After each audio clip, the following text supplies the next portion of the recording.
Alrighty. God, I say that a lot. Anyway, I'm going to go over some of the things you guys sent via Twitter and or via email. Here is one of them. I can't for some reason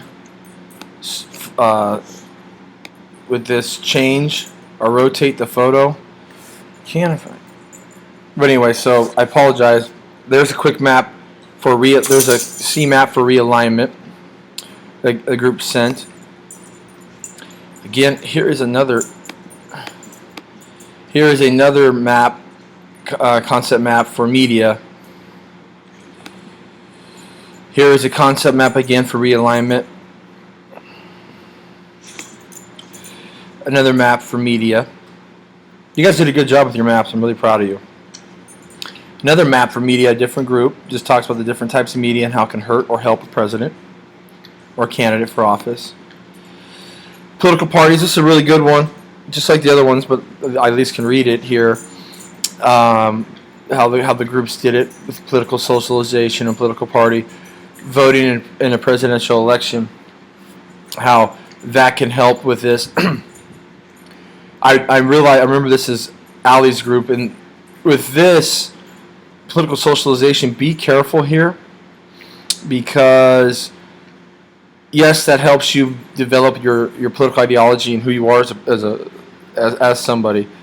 But voting in a political election, how is that helping you take part in shaping public policy? It's because you're voting on the person that's going to, like they talked about today, hopefully get in office who shares the same ideas and beliefs as you do. But it's a good map. They broke it all down. They put in extra stuff in there, and so that's perfect. Hopefully you guys are doing the same thing. And I know I saw most of your maps. Here's a question, and this one is talking about question 4. It says the independent media in American politics can both hurt candidates' chances for getting elected to office as well as help candidates' chances of getting elected. A, identify and describe 2 ways the media has hurt the chances of a candidate for office. And their answer is, 1 is media reports possibly a scandal, something negative reported. For example, Herman Cain was accused of sexually assaulting 2 women when running for Republican candidate for president. Second is giving interviews and saying something stupid. For example, Rick Perry during a debate forgot the third agency. Okay? Really quick, what I would like for you guys to do on this one is, did they complete the circle? Did they tell me the why and the how? And their examples need to kind of interconnect. You got to watch your language you're using too. Words like stupid, words like just, again, I apologize that, you need to be more professional in your writing. I know it's hard for you guys to understand that, but stay away from kind of slang words and just say, a different word for stupid. Just saying something awkward, saying something, misinformed. Stupid, again, is probably not the best terms there. Second part, identify and describe 2 ways candidates can use the media to help their campaigns. Candidates can use media to help by using TV commercials and exposing their opinions on issues and criticize the candidates. Also can be interviewed or participate in debates on TV and help get those message across. Again, you got to go refer back to, you got to put that in there. These are ways that the candidates can use the media. Also, staging events and things of this nature, they can use the media to help them get reelected. Okay? So for those of you, not that this is bad, but again, we got to complete the circle. It's got to be clear and maybe write a little bit more there. Alrighty. Let's take a look at another one here. Okay. It's again 4. So 2 ways media can hurt the chances for a candidate for office are being too involved in personal business and having biased opinions. Examples for being involved in personal business would be the 2008 election with Obama. While in California, Obama said things he should not have said. The media took control of this and made this campaign suffer. Okay, what did he say, and how did they make it suffer? So if you're going to say that, you got to explain those things. The same thing happened to Romney recently with Romney.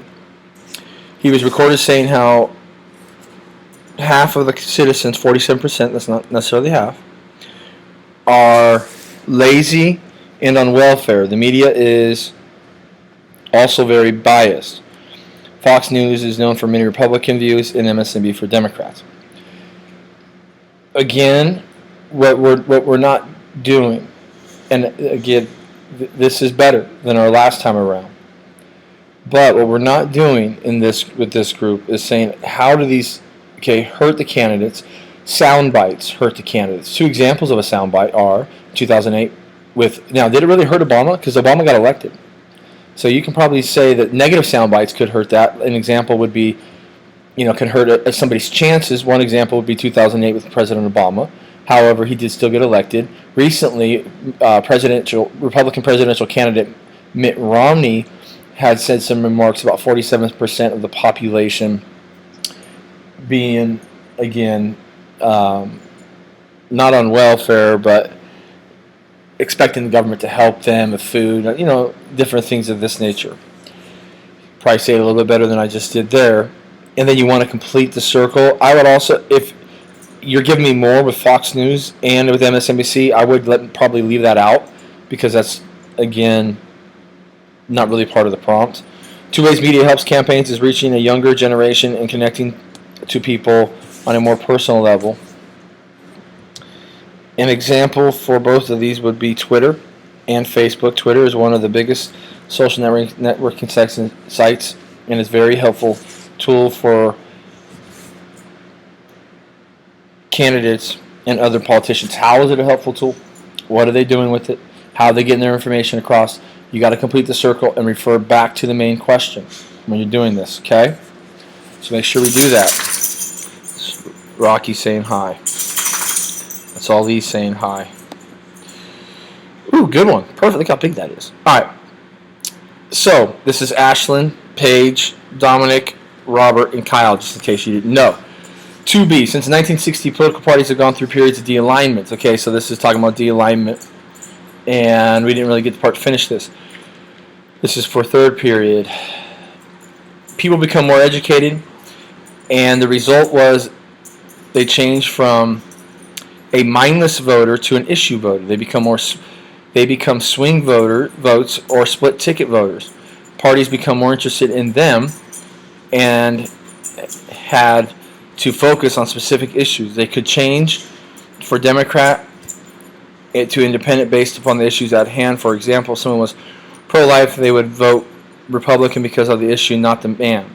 Political machines have also lost power because before the 60s they would do favors for people, which would in turn ensure that their vote, which would in turn ensure their vote. Many of these favors were illegal, so over the past years they have declined because of a decline in political machines, and voters become more educated, have led to the de-alignment of certain parties over time. All that is true. I would say for this, just let's clean it up a little bit. You got to get them connected a little bit better, a lot better than what you guys started with earlier. This is a lot better answer to the question. I'm really proud of this group. At first, it was kind of a little bit, we could have wrote this a little bit better. I know we didn't have as much time, but you're on the right track. Political machines, tell me what those favors are. Give me specific examples when you're talking like that. And I think we're good on this. Okay, for iPhoto, let's take a look at some of the other stuff that was on. Some of the stuff that was quickly on. Perfect. Okay, this was on Twitter or on your guys' Blackboard. Okay, realignment normally occurs when there is mistrust in government, down force in the economy, or low approval for the presidency. Realignment is when the party dominating the government switches to the opposite party. This is not a small change, but a large change, usually involving House and Senate changing too. Main effects of realignment in American politics means one party losing control of government if the Democratic Party has majority of the House and Senate, and a Dem president and a Republican president is elected, and House and Senate change the two rep. This is realignment, or people are realigning their political beliefs and political ideology just because of the climate. So kind of think like that. A realignment toward the Democratic Party occurred in 1932. During the election, the U.S. was blaming Hoover and the Republicans for the Great Depression. Hoover was greatly disliked for the current state of the economy. Good. Why was he disliked? Again, because he really wasn't doing anything. Roosevelt, a Democrat, was elected because of the U.S. wanted democratic ideals. Something government programs, and also what Roosevelt was promising. This something 12 years of Republican control in House and Senate. This is now realignment. The government switched completely Republican to Democrat. Realignment to Republican Party occurred in 1968. This was great distrust of the government over Johnson's presidency. Many things during Johnson's presidency led to the distrust, such as the assassination of Martin Luther King Jr. and John F. Kennedy. Those things necessarily wouldn't have the mistrust with Johnson's government. It's how you deal with Vietnam, which you say right here. The Vietnam War also created distrust. That would be bigger, especially when he lost the Tet Offensive. Many people became anti-war, and the realignment of the Republican Party led to, I don't know if I got your others. So that led to,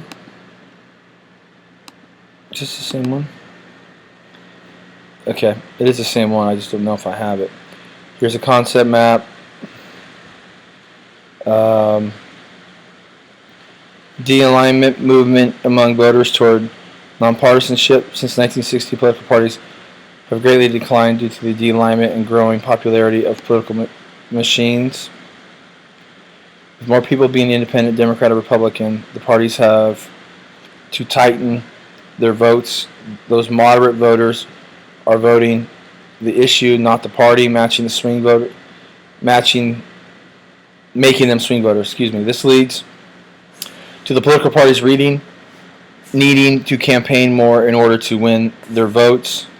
Swing voters have led to the decline of straight ticket voting, weakening the dependence on political parties. Good. And resulting in a decline of political parties. Or people's not reliance, but people's allegiance to them. In the past, political machines have had a huge influence on voters, and political machines used to corrupt voters into voting a certain way. Due to the money and political power, this led to mistrust of political machines, making them less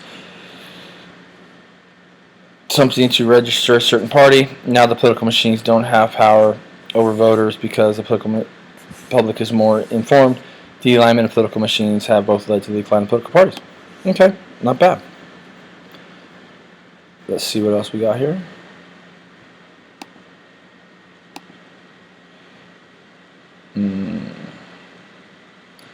Okay. A couple concept maps. A couple more concept maps. Concept map. My niece. Okay. Let's see what we got here. I think this could be.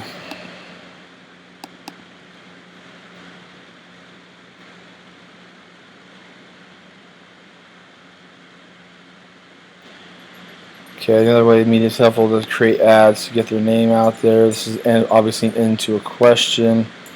Probably this question looks like. Dealing with media. I'll let you guys look at this. We're going to run out of time here, but I think we guys get the gist of what I've been saying. That recently, media has had the increased role. Candidates, majority. Hopefully this helps. I got an email late from Carly. Here's Carly's group. FRQ on realignment.